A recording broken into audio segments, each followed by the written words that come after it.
በአራቱም አቅጣጫ ያሉ ደሴቶች ኢትዮጵያ ትቆጣጠር።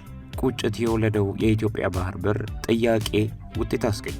በመጨረሻም አንጸባራቂው ድል ኢትዮጵያ እጅ ላይ ወድቋል። አራቱንም ደሴቶች ኢትዮጵያ እንድትቆጣጠር ትዕዛዝ ወጥቷል። በዘመናት መካከል ኢትዮጵያ የነበሯትን የባህር በሮችና ወደቦችን በምዕራባውያን ሴራና በመሪዎቿ ድክመት ማጣቷም ያብከነከነው ባለቅኔው በእውቀቱ ስዩም በአንድ ግጥሙ እንዲህ ይላል። አገሬን እንደ ዛጎል እያብረቀረቀች ከባህር ተገፍታ የብስ ላይ ወደቀች። አሁን ግን እንዲህ መብሰልሰል እየበቃለት ይመስላል። እንደ ዛጎል እያብረቀረቀች ከባህር የተገፋችው ኢትዮጵያም እያብረቀረቀች ወደ ባህር የመመለሻዋ ጊዜ የቀረበ ዜና ተሰምቷል። በወደቡ ዙሪያ ያሉት ደሴቶች ኢትዮጵያም መቆጣጠር የምትችልበት እድል እጇ ላይ ወድቋል። በአሁኑ ወቅት ከማንም እጅ ነፃ የሆነው ራስ ዱሜራን ኢትዮጵያ መቆጣጠር እንደምትችል ተነግሯል። ኤርትራና ጅቡቲ የሚወዛገቡበት እናም ኢትዮጵያ የሚያዋስነው ራስ ዱሜራ ወደ ኢትዮጵያ ሊጠቀለል በሮች ሁሉ ተከፍተዋል። አስገራሚው ነገር በኢትዮጵያ ንብረት ጅቡቲና ኤርትራ ለዓመታት ውዝግብ ውስጥ ሲሻኮቱ መኖራቸው ነው። ኢትዮጵያ ዝም በማለቷ ምክንያት በራሷ ደሴቶች ሁለት ሀገራት ሲጣሉባቸው ኑረዋል። ራስ ዱሜራ የቀይ ባህር ንግስቶች በጸጥታው መሃል ጉብ ብለው የሚታዩ አባወራዎች ናቸው። በሰማያዊው ልጥጥ ባህር መሃል ላይ አረንጓዴ የለበሱት እነዚህ ውብ ደሴቶች ባለቤት አላቸው። ባለቤቷ ኢትዮጵያ ናት። ደሴቶቹ ከኢትዮጵያ ምድር ጋር የተሳሰሩ ናቸው።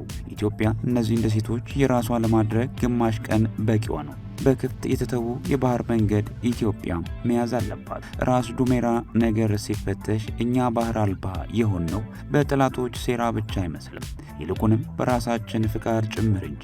የራስን ደሴት የመካድ ያክል የራስን የባህር በር አይ የኔ አይደለም ብሎ የመተው ያክል ነው። አብራችሁን ስትቆዩ ስለ እነዚህ ኢትዮጵያ ደሴቶች አስደንጋጭ የሆኑ መረጃዎችን ትሰማላችሁ። ምን ያክል በራሳችን ላይ በደል እንደፈጸምን እናያለን። አብራችሁን ቆዩ።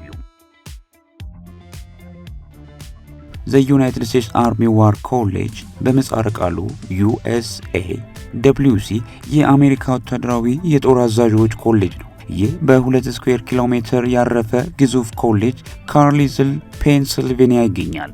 ስመጥሩ ኮሌጅ የድህረ ምረቃ ትምህርት ለከፍተኛ ወታደራዊ መኮንኖች ሲቪሎች ይሰጣል። በኮሌጁ ቦርድ ተቀባይነት የሚያገኙት በኮሎኔልና ሌተናል ኮሎኔል ደረጃ የደረሱ ከፍተኛ የጦር አዛዦች ናቸው። በአንድ ጊዜ 800 ወታደራዊ መኮንኖች በ2 ዓመት ተኩል ጊዜ ግማሹን በርቀት ቀሪውን በግንባር ተገኝተው ምርምር ያደርጋሉ።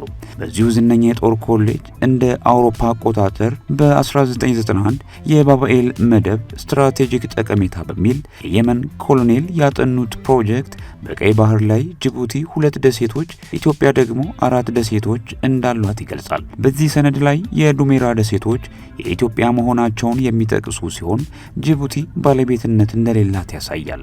የራስ ዱሜራ ነገር ከስር መሰረቱ ለማወቅና ኢትዮጵያ አሁንም ይሄንን የደሴቶች ስፍራ የመቆጣጠር መብት እንዳላት ለማስረገጥ ጥቂት ወደ ኋላ ሄድ ብለን ታሪክ እንፈትሽ።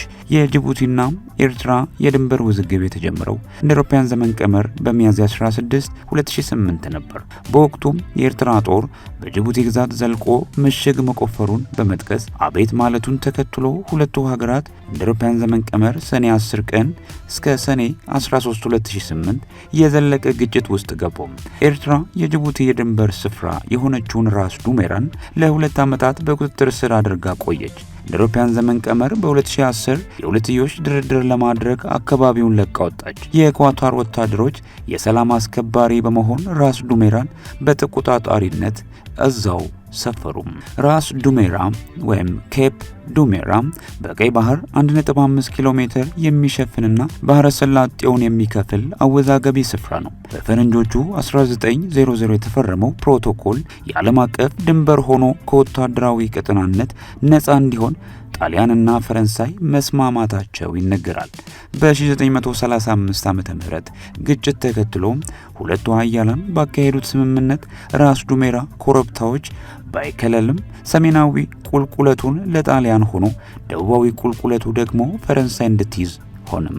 እንደ አውሮፓውያን ዘመን ቀመር በ2008 ኤርትራ ለመንገድ ስራ አሸዋም ለመውሰድ ነው በሚል ሰበብ ድንበር ተሻግራ ስፍራውን ያዘችው።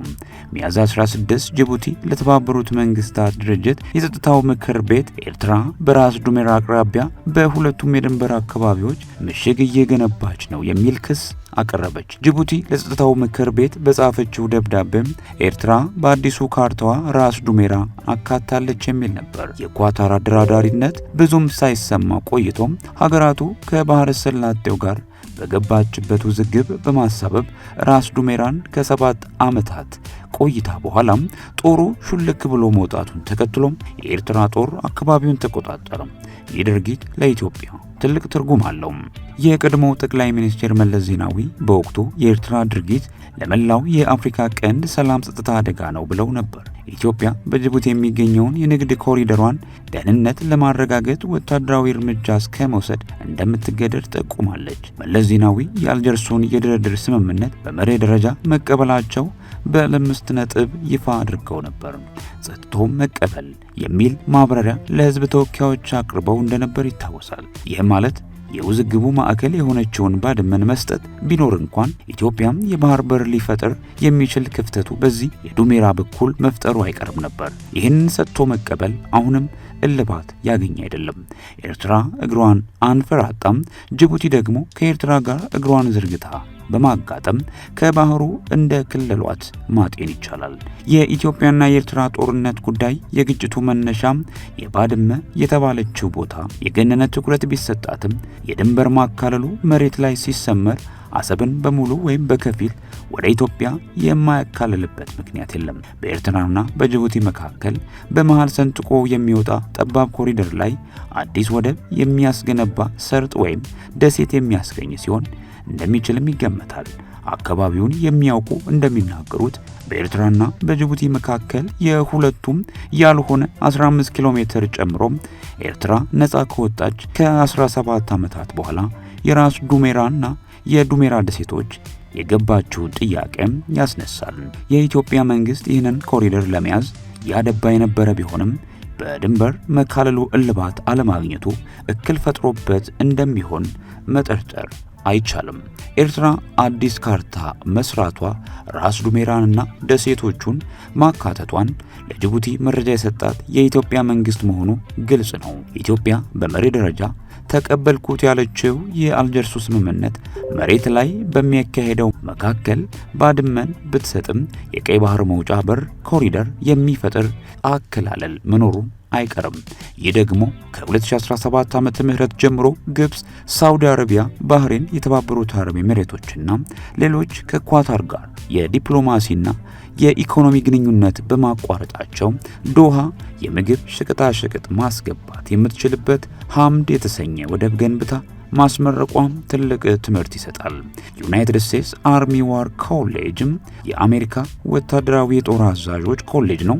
በ2 ስኩዌር ኪሎ ሜትር ያረፈ ግዙፍ ኮሌጅ ካርሊዘል ፔንሲልቬኒያ ይገኛል። ስመጥሩ ኮሌጅ የድህረ ምረቃ ትምህርት ለከፍተኛ ወታደራዊ መኮንኖች፣ ሲቪሎች ይሰጣል። በኮሌጁም ቦርድ ተቀባይነት የሚያገኙት በኮሎኔል ሌተናል ኮሎኔል ደረጃ የደረሱ ከፍተኛ የጦር አዛዦችን ናቸው። በአንድ ጊዜ 800 ወታደራዊ መኮንኖችን በ2 ዓመት ተኩል ጊዜ ግማሹን በርቀት ቀሪውን በግንባር ተገኝተው ምርምር ያደርጋሉ። በዚህ ዝነኛ የጦር ኮሌጅ እንደ አውሮፓ አቆጣጠር 1991 የባባኤል መንደብ ስትራቴጂክ ጠቀሜታ በሚል የየመን ኮሎኔል ያጠኑት ፕሮጀክት በቀይ ባህር ላይ ጅቡቲ 2 ደሴቶች፣ ኢትዮጵያ ደግሞ 4 ደሴቶች እንዳሏት ይገልጻሉ። በዚህ ሰነድ ላይ የዱሜራ ደሴቶች የኢትዮጵያ መሆናቸውን የሚጠቅስ ሲሆን ጅቡቲ ባለቤትነት እንደሌላትም ያሳያል። ኢትዮጵያ በዝምታ ያለፈቻቸው ይህንን ስትራቴጂክ ደሴቶች የኤርትራ ጅቡቲ ጉዳይ ብቻ አድርጎ መውሰድ የሀገሪቱን ጥቅሞች አሳልፎ መስጠትም እንዳይሆን ጠቅላይ ሚኒስትር አብይ አህመድ ከኤርትራ ፕሬዝዳንት ኢሳያስ አፈወርቂ ጋር አስመራ በተገናኙ የመጀመሪያው ቀን የኤርትራው የውጭ ጉዳይ ሚኒስቴርን ደርቤ ሰራለሁ አሉ። ኢሳያስን ያስፈገገው የጠቅላይ ሚኒስቴሩ ድንገተኛ አባባል የገባን በተባበሩት መንግስታት ጸጥታው ምክር ቤት ኤርትራ ላይ የተጣለው ማዕቀብ ሲያስነሱ ነበር። በወቅቱ ጅቡቲ ኤርትራ መሬቱን ያዛለች በሚል ማዕቀቡ እንዳይነሳ ያደረገችውን ተቃውሞ ጠቅላይ ሚኒስትር አብይ አህመድ በቀድሞ ውጭ ጉዳይ ሚኒስቴር ዶክተር ወርቅነህ ገበየሁ የተመራ ልዑክና የሶማሊያ ልዑካን ቡድን በመላክ የጅቡቲን አቋም በማለሳለስ ከኤርትራ ላይ ማዕቀቡን አስነስቷል። ይህ ኢትዮጵያም መልካም ዲፕሎማሲያዊ በይዞታው ላይ ህጋዊ ጥያቄ ማንሳት የሚከለክላት ነገር ባይኖርም አስመራና ጅቡቲ የራስ ዱሜራ ደሴቶችን ከእኛ ይቅር ብለው መስጠት ይችላሉ። ከሩቅ ሀገራት ጦር እንዲሰፍር የምትፈቅደው ጅቡቲም ሆነች ኤርትራ የቀኝ ገዢዎችን ሀተታ ተጠቅሰው የኛ ብቻ ነው የሚሉበት አካሄድ የለም። ኤርትራም ብትሆን ይህ ስትራቴጂክ ቦታም ነፃነቷን ካገኘች 14 ዓመት በኋላ ምን ትዝ ብሏት ወረረችው? ጅቡቲም ቢሆን ይህንን ባለቤት አልባ ስፍራም አምርራ ለምን ፈለገችው? ወዘተም ብዙ ጥያቄዎች ይነሳሉ። ስለዚህ የራስ ዱሜራ የዱሜራ ደሴቶች ጉዳይ የሁለቱ ሀገራት ጉዳይ ብቻ አድርጎ መውሰድ አይገባም። የኤርትራ የጅቡቲ እግራቸውን ያንፈራጥጡበት የኢትዮጵያ ማለፊያ አጥራቸውን ወደ ኋላ ሰብሰብ በማድረግ የሚያጡት ነገር አይኖርም። በዓለም አቀፍ ሕግም ይሁን የሶስቱ ህዝቦች ወንድማማችነት የትስስር ነጥብ ራስ ዱሜራን ብትሆንስ በኤርትራ እና በጅቡቲ ድንበሮች መካከል ኢትዮጵያ ቢያንስ የአንድ አውራ ጎዳና ስፋት ክፍተት ቢኖራት የራስ ዱሜራ ደሴቶች ላይ ባህር ኃይሏ በነፃነት መስፈር ይችላል። ኤርትራና ጅቡቲ በመሃል በሚፈጠር ቀጭን መስመር የሚለወጠው ነገር ቢኖር ኤርትራና ጅቡቲ ኩታ ገጠም ጎረቤታም ሀገር መሆን ብቻ ነው። ኢትዮጵያ ይህንን ኮሪደር ማግኘቷ የወደብ ገቢ ያሳጣናል የሚል ስጋት መኖር የለበትም። አሁን ኢትዮጵያ የወደብ ጉዳይ ሳይሆን ከውጭ ጠላቶች የሚሰነዘርባትን ጥቃትም ሆነ የኢኮኖሚ ደባዎች የምትከላከልበት መተንፈሻ የሚያስፈልጋት ጊዜ ላይ ናት።